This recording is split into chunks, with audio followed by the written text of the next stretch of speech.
Well, the bomb cyclone hit the heartland hard with historic snowfall and widespread flooding, and it's going to be a long recovery.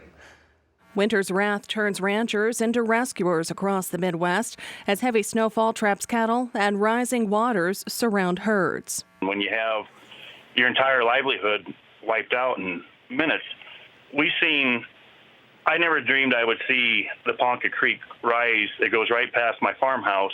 I never dreamed I would see it rise as fast as what it did in a short amount of time that it did. It rose 2 foot in probably an hour. Our beautiful, gentle hills became ways for raging rivers and canyons where cows were seeking shelter from the storm. And these are canyons that these cows, it's all they've ever known was to go down into canyons to get shelter from the storm that then became flooded waters, raging rivers, and they just kept calving. The biggest issue, it's calving season, and young animals need extra attention, even in perfect conditions.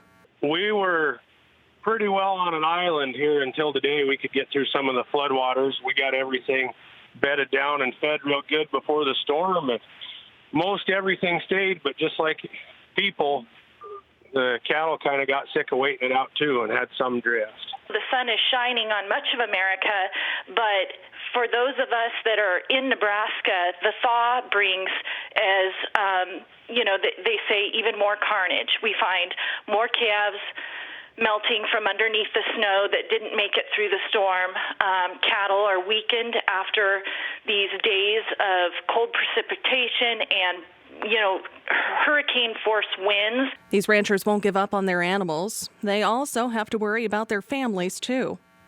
I haven't even seen my oldest 2 girls who are ages 11 and 8 since Wednesday morning when we put them on the bus to go to school.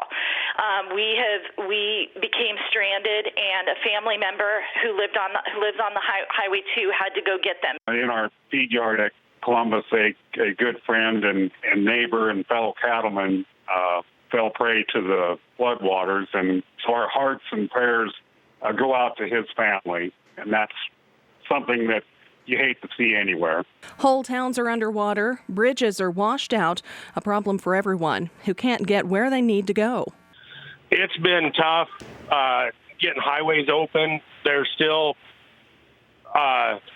they got some open this morning, but they're still pretty much impassable, single lane only, and emergency personnel has been working their tail off trying to get around and not get stuck with a foot of mud underneath 2 foot of snow. Getting to the animals, getting to the feed yards and even to your towns and things like that that's probably the biggest challenge that we're going to face here and this could go on for quite some time. Many predict billions of dollars in damages. It's kind of a call to action for our government and for the powers that be to not forget about us. We are going to need assistance. We are going to need help to get through this.